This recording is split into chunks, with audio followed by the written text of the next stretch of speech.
Peaceful greetings wherever you are. Today's food for thought is guiltless imperfection.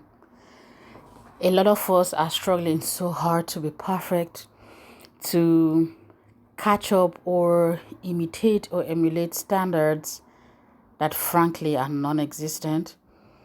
A lot of us are suffering to get bodies that look like what we see on Instagram. A lot of us are comparing our homes with other houses. Sometimes we are comparing ourselves with our friends.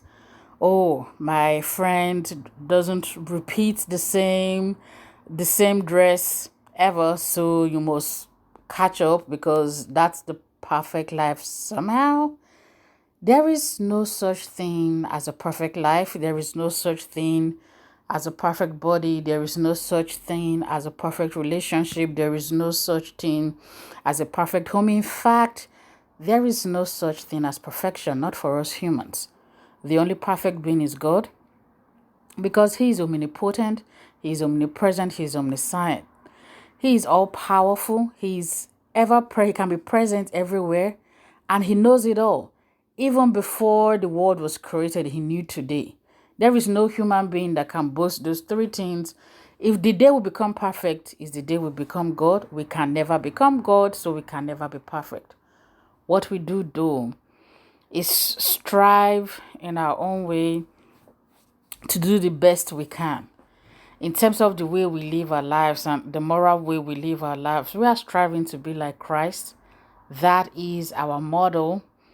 That is who we follow. That is who we pattern ourselves after. But we know we can never be God. Thank God. Thank God that He made provision for mercy. And in His infinite mercy, He allows provision for us to come to Him with a true heart and say, okay, I messed up today. I'm sorry, tomorrow I'm going to try never to do those things again. And we really put in an effort.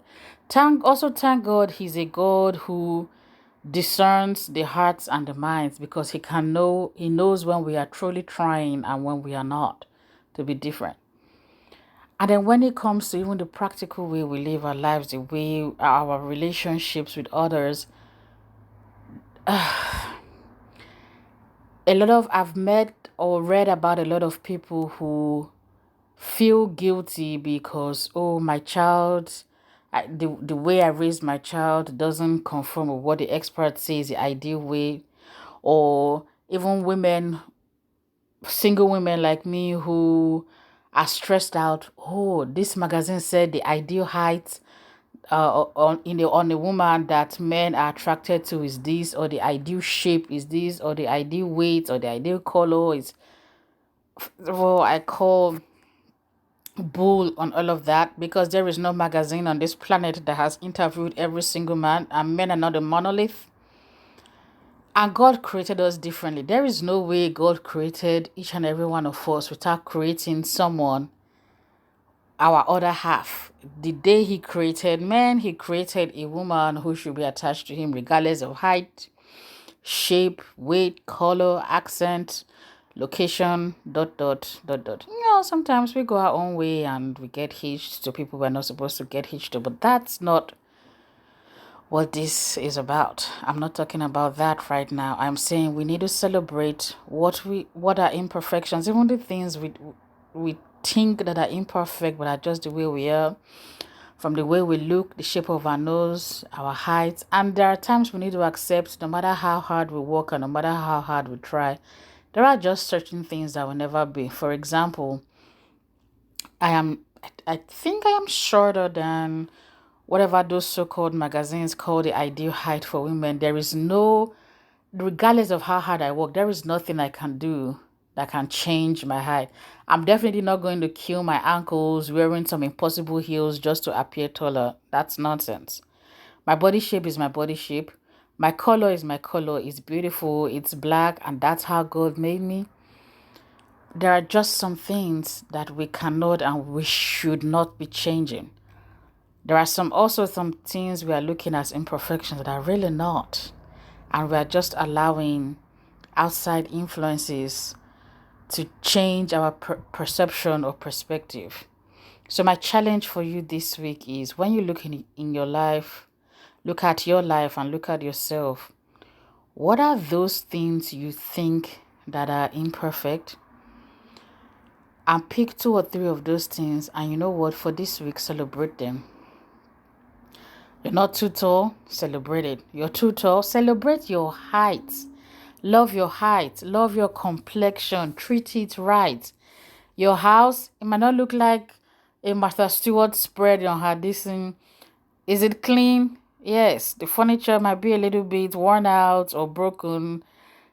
Is your house clean? Yes. Okay. Celebrate that. Your kitchen might not have the latest gadgets, but can you make a comfortable meal? Yes. Celebrate that. Just whatever it is in your life. You know what? You might not be present for every activity for your kid. You might not be whatever the magazines call the ideal mom. But do you love your child, and are you present when you are able to? Are you providing?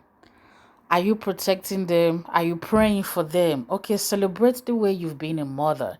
It doesn't mean that there are no areas of improvement, but you are trying your best every day instead of chasing someone else's ideal of parenting. Whatever it is you think or you see or you notice or you believe that it's imperfect, make a list, pick 2 or 3 things, and for this week, every day this week, celebrate it.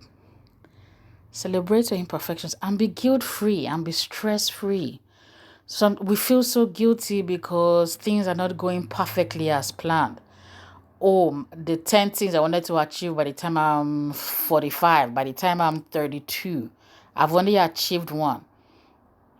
Oh, celebrate that one. There is no perfect person. Celebrate that. And sometimes maybe you've achieved those 10 things, just not the way you envisioned them.